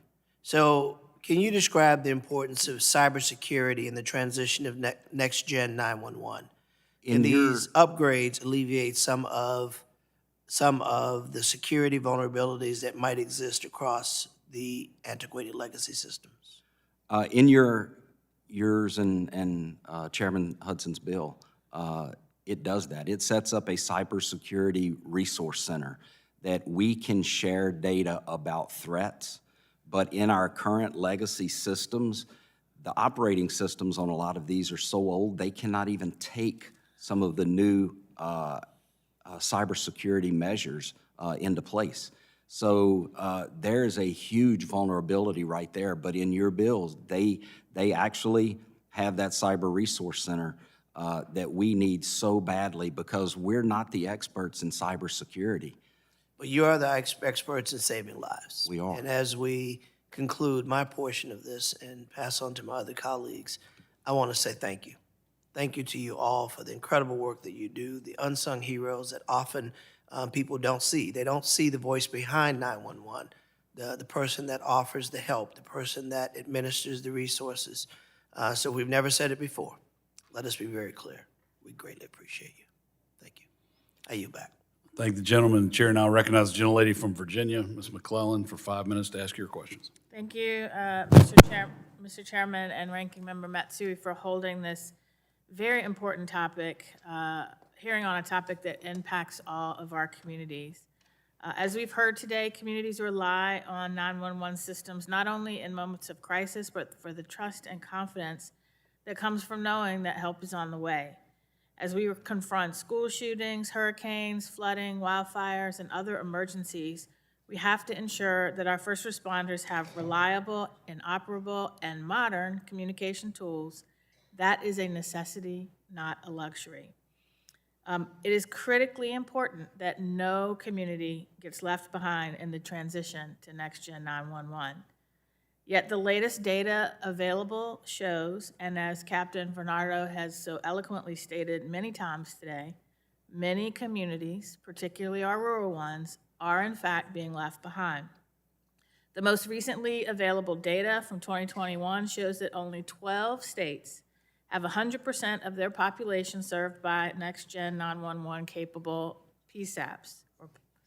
11 states have 0% of their population so served.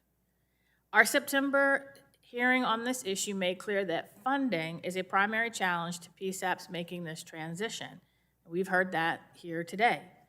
It's important to note that generally it's our local governments that own and operate and therefore have to pay for the establishment, operation, maintenance, and transition of these PSAPs through their general funds. And in some cases, local and state imposed E911 surcharges.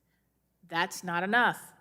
Our local governments face numerous fiscal challenges, and that's why I'm so pleased to see Chairman Hudson and Representative Carter's bipartisan leadership to establish a funding mechanism to help upgrade legacy 911 systems to NG 911. But as the conversation here today, particularly with Captain Varnado, has illustrated, the rub will come in how much money gets appropriated for these grants.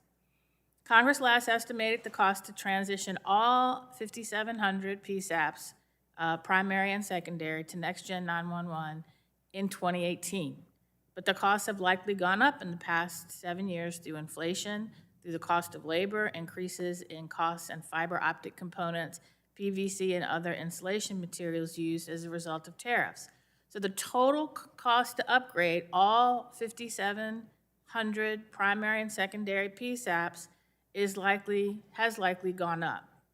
So today's discussion and the associated bills are critical to ensuring that these benefits are realized nationwide and no community is left behind. But whether these bills are successful in closing those gaps is going to depend on how much funding Congress makes available. So far, we failed the mark. So let me ask all witnesses, how do these uneven levels of NG 911 capability and deployment undermine emergency response when federal responders and law enforcement operate across multiple state and local jurisdictions, particularly during large-scale or cross-border emergencies? And I'll start with you, Captain. I think that we're talking about two different types of things. Locals and states usually handle 911 calls and emergencies, planned events at the federal level. So they're a little bit different there, but the need to be able to coordinate those responses is very much so needed. And do you think that having different levels of capability to receive emergency calls in different jurisdictions that have to coordinate in a multi-jurisdictional event, particularly with federal officials, makes that coordination more complicated? It does make it more complicated. We need to be a seamless, resilient network together, that we can share data back and forth, one to the other. Thank you, and I don't have much time left, but if anybody would like to add on to that. All right. No. And then I had one question that I may need to have Ms. Sutton answer on the record. You talked about how one of the biggest hurdles we have to overcome is also the language we use to communicate. What is the top actionable change you would like to see in how emergency systems communicate with the public? Thank you for that question. And I would like to see training required for every authorized alerting provider who touches the system. That means everyone who writes messages, who has the authority to push the button, they need to be trained and not have just a single person within the office have that required training. Instead, it should go through every single person who has the ability to push the button. Thank you, and I yield back.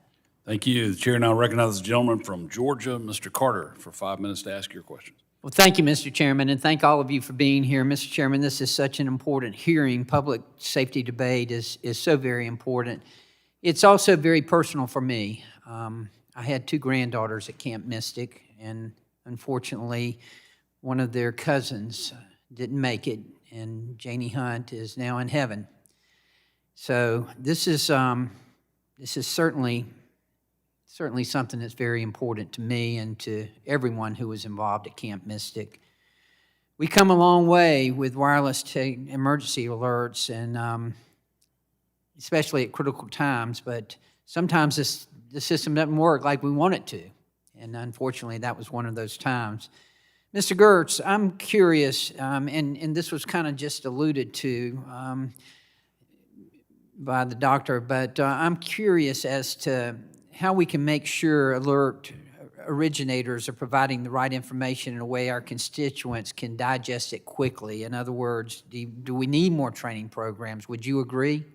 Congressman, yes, absolutely. You know, one of the things that I've done in my district is, and I represent South Georgia. I represent the coast of Georgia and in South Georgia. We have a lot of hurricanes, and one thing that we try to do every spring before the hurricane season starts is get all the emergency personnel together and start communicating and sharing ideas, making sure everybody knows everybody and that everybody is, because a hurricane doesn't know county boundaries, and every county has got a different public service personnel and groups. So we try to make sure that we're communicating, and certainly making sure that we're training is very important. How can we improve some of these alerts that we have, Mr. Gertz? Congressman, again, on your personal experience, you know, I know this is an personal issue for you. It's also a personal issue for, I think, all of us who want to make sure that wireless emergency alerts get out to the people that need them when they need them.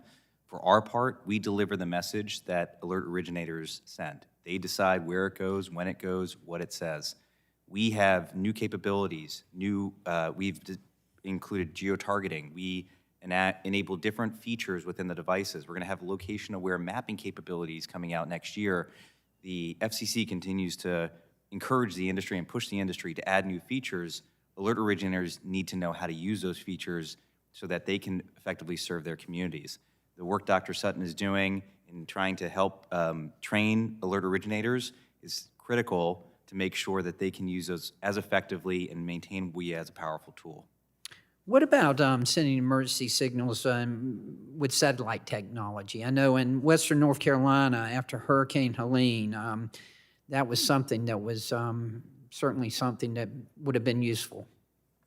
Congressman, absolutely. We believe our networks are stronger than they've ever been, with billions of dollars we've invested, with redundancy, with all the capabilities to make sure that our cell sites are up and running when they need them. We have two challenges to that. That's the availability of power and the availability of fiber backhaul.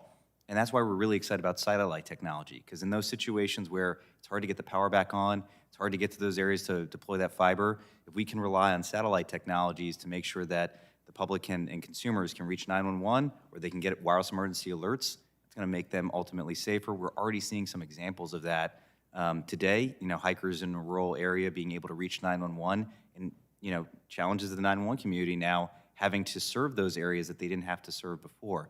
So we're working through all these issues, but we're in the early stages.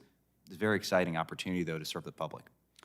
You know, I'm proud to be the co-sponsor of the Mystic Alert Act with Congressman Pfluger, who had daughters at Camp Mystic as well. And it's in honor of Janie Hunt and the other victims of the Camp Mystic flood. This bill, it would direct the FCC to undertake a formal rulemaking to establish technical standards, to establish protocols and operational requirements that allow commercial mobile service providers to deliver emergency alerts via satellite connectivity. If this bill were signed into law, Mr. Gertz, how should the FCC balance flexibility for innovation with the need to uniform national alerting standards? Congressman, thank you for that question, because, this committee helped to usher in wireless emergency alerts from the beginning and put in a flexible framework to be able to use the technology that we have available. And we settled on cell broadcast technology so that anybody, no matter what service they're subscribed to, can get access to wireless emergency alerts if they have a WIA-capable device. So we think that system works well. We want to make sure that as we're integrating new capabilities, we were able to preserve those capabilities going forward. Happy to work with you and the Congressman on your bill. Okay, well, and I'm out of time, but I want to ask you real quickly, what kind of timeline is realistic for the FCC to establish something like this? Congressman, it's a great question and something that I'm sure we're happy to work with you on. Okay, thank you very much. Thank all of you for everything you're doing. Thank you from the bottom of my heart. Thank the gentleman. I ask unanimous consent to insert in the record the documents included on the staff hearing documents list. Without objection, so ordered. Seeing there are no further questions, I would like to thank our witnesses for being here today. This was a fantastic hearing. We learned a lot of good information. Thank you for making the time to be here. I remind members they have 10 business days to submit questions for the record, and I ask the witnesses to respond to these questions promptly. Members should submit their questions by the close of business on Tuesday, December 30th. Without objection, the subcommittee is adjourned.